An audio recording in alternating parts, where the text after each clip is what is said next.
thing I did not see on the forum link that I have was the information about the system changes. I do think it's really cool that they're implementing a way to check on multiple pieces of gear with the try-on, because a lot of times I have a hard time envisioning exactly how a new body piece and a new uh, feet piece will look together. Will it be cohesive? It might look great on its own, but how will it look with the rest of the new gear?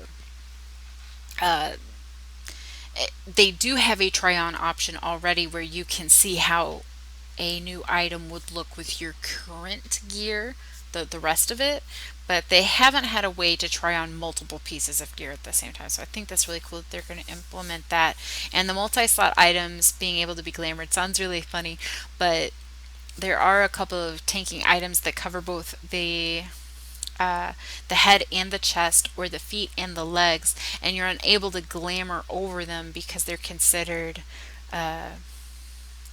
even though they only fit into one slot, they take up two, so you can't actually glamour it because you'd be missing something. So that's kind of neat that they're going to do that. And the keybind and text commands could be interesting.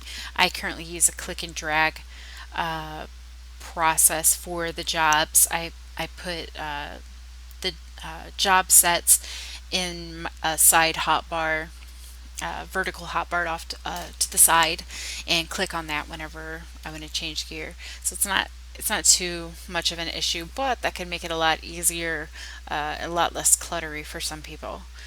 And I didn't see any more information about the Party Finder Hunt thing. I'm not exactly sure how that would. Oh, for Party Finder, I registered Duty Finder. That would be very interesting to go do Duty Finders for hunts. But that's really cool that they have that Party Finder for hunts, because there are a lot of people that look for hunts, and there's not really a Party Finder option for that. They have it for fates and everything else. Most people just kind of do a create your own, hey, we're going to go look for hunts. Um, so back to the live letter information on the live, or the live letter from the producer on the forums. The first thing that was mentioned was that it was going to be live on Twitch and YouTube. And then they said that they were going to adjust the power of astrologian healing.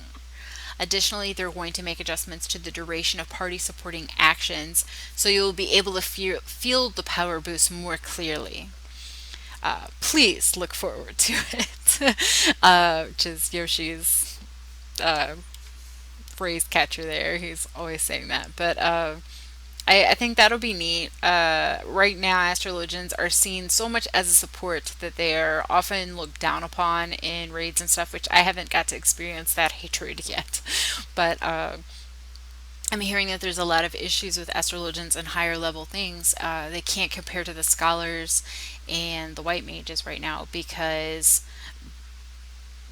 they they try to keep them balanced to where, since they're helping support through their card buffs, their heals aren't quite as strong. But because of the draw time between, and the slowness that's caused by some of the stances, it really causes an issue sometimes.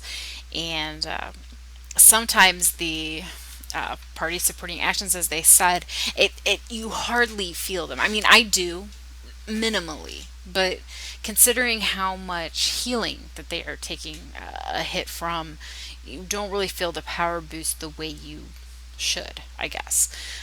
So it's kind of nice that they're going to adjust that. That would be great. There's also going to be a beginner hall. I'm really excited about that. There's a lot of people right now that are using parsers, which is kind of a gray area in the game, but it allows you to check your stat and your party member stats, to see like how much you're healing and how much you're DPSing, which can be good. but it can also be very bad. And what they're doing is they're creating a beginner's hall. They said the name is tentative, that they are going to try to work it at 3.1, but it looks like it may take a little bit longer. But the focus and point of it is to allow players to go in and test their skills, kind of like how they're striking dummies right now. You can go out and, you know, strike a few punches. My issue with that is I went out and tried doing some practice hits on a level 50 striking dummy. I'm level 60 now. I destroyed it in like 3 hits. I wanted to keep seeing, you know, I need something more continual, and I need something that's uh, uh, more thorough, I guess. So that would be perfect for them to create something specific for training and uh, such. They're also going to be adjusting Monk. We've been receiving requests to be able to instantly reach the maximum amount of chakra stacks while not in battle. However, having an ability that would allow for this between fights in dungeons and such would be much too strong. So we're still in the midst of making adjustments. First, we will be making adjustments to the effect duration and effect potency of Greased Lightning. That kind of seems fair. There's not very many jobs where it's like, oh hey, I have all my stacks. I mean, you kind of can on Summoner, which I enjoy. I'm not gonna lie, um, but they usually keep things pretty fair, and that's one thing I appreciate about the developers is they do. Uh, you know, sometimes even if something kind of starts off a little weak, like the healing, for instance, they're planning on adjusting the astrologians' heals because they realize that while they tried creating a balanced job, it's not as balanced as some people were hoping, and the sacrifices people are making in heals are not really made up for in the strength of the buffs. So, you know, they're going to work on that, and I really appreciate that about the developers. They really, you know, keep working on things. They're also going to adjust some things about the PvP matching. We're aware of comments saying that you'd rather not focus on the lore aspect of PvP matching, but by removing the Grand Company restrictions, it may cause fixed matches to be made, and we're worried about this. This is why we set it the way it is now. With that said, we are considering removing the Grand Company restrictions.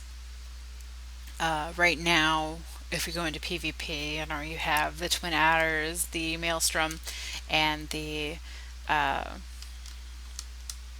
the Flames, and uh, you know, certain levels within each Grand Company. Blah blah blah.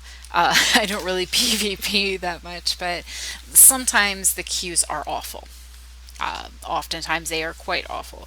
And I think if they let up on some of the restrictions, more people would play. There are a lot of people that enjoy the gear from PvP, but itself can actually be very brutal. It's kind of like a capture the flag, or I almost feel like I'm playing Call of Duty when I play it. But loosening up on some of the restrictions, I think, would be great.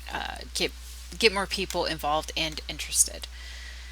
Also, they did some information about the European Data Center. They're planning to open the European Data Center in mid-October. We need to carefully copy over the data for the worlds that are shifting over to the European Data Center, so we will likely need to perform maintenance that will last 3 to 5 days. We will be making an announcement with details in the near future. Yeah, currently there's not a real European data center. I don't think. I think it's technically, or no, there might be one. I apologize. I honestly think I think what is the European data center is actually more of a just like there's no real role playing servers. Or people have like deemed one of them a role playing server. I want to say that that's true of the European data center. There's not a true European data center right now, but there's a lot of Europeans that flock to like one or two servers. But regardless, even if there are, and I apologize, I'm not 100% on that, so don't quote me on it. Even if there is, they're going to create a new one, I guess. So that's kind of exciting because I've heard people that play in Europe complain about it. That's why I'm not 100% sure if there is one right now or not. I know I play on the 8th data center, and half the time I feel like destroying it due to slowness or instability. And I know some of that is my internet though, but uh, sometimes some really weird glitchy things happen. And it's not the end of the world, but it's kind of like what's going on here, guys. Uh, so I'm glad to hear that they're going to be doing. I know 3 to 5 days maintenance is killer for some of us. Like we want our game and we want it now, but I think in the long run, a big overhaul like that would be perfect. Make sure everything's done right. This is something I'm uber excited for. TP bar for party members. They're adding a feature that displays the TP bar of the party members on the party list. While the numerical value will not be shown, you'll get a good sense of how much TP the party members have. With this addition, due to display limits, we have decided to shift party bonus displays that are not high in priority to the party overview while in battle. This is scheduled to be implemented in patch 3.07. Oh my god, so we're actually getting that before 3.1. Oh my god, yes. Why are people not talking about this? I know it was so frustrating sometimes as a warrior. I don't often run out of TP, but in the couple times I do, uh, you usually don't have time in those situations to type out, can I please have gold? Or can I please have armies peon? Uh, you just don't have time. And I mean, I could make a macro for it, but then some people complain about that, and then I don't know. It it can be weird. And I think it's good for people to kind of be aware of it too, because even if I ask for it, they may not have it available. I may be running with a party that doesn't even have goad or armies peon. So it would be pointless to really even mention it. Like, hey guys, my TP's low. So it would be great just to see the TP bar. Plus, as a healer, it would actually come in handy to know if somebody's TP was running out, because in some very very extreme circumstances, if I see that the tank has lost all of his MP and all of his TP for some ungodly reason, I know shit's about to hit the fan. I know I'm gonna have to bust out anything and everything I have really, really, really quick, because that guy's about to lose aggro. And everybody's gonna get eaten alive unless I keep them alive. So I think something as trivial as that sounds, having a TP bar, I've been waiting for this. I have been dying for this. Literally. I'm really really glad they're adding that in there. Also, they're going to adjust favor. Also in 3.07, they're looking over the effect duration. You'll be able to use these in a shorter amount of time. I believe favor is the buff that's used for specialists in crafting and gathering. I want to say I'm not a specialist, and I know I've read up on this stuff before, but sometimes this stuff goes in one ear and out the other. Or like I said, there's just so much information. Sometimes you forget. Uh, Also, plans for land for housing. We're thinking of ways to make empty lands. First, we would like players to create houses on these empty lands. Then, once the moving feature is implemented, we're looking into either adding more land into existing housing areas or to create new housing areas in Ishgard. That's really interesting, and I'm glad I'm reading this. This is actually a fresh page look for me. I actually, when I originally read this forum post, I started at page 2. I didn't look at page 1. So some of this stuff is new information to me. I didn't know that they were thinking about adding houses to quote empty lands. That would be kind of interesting. I that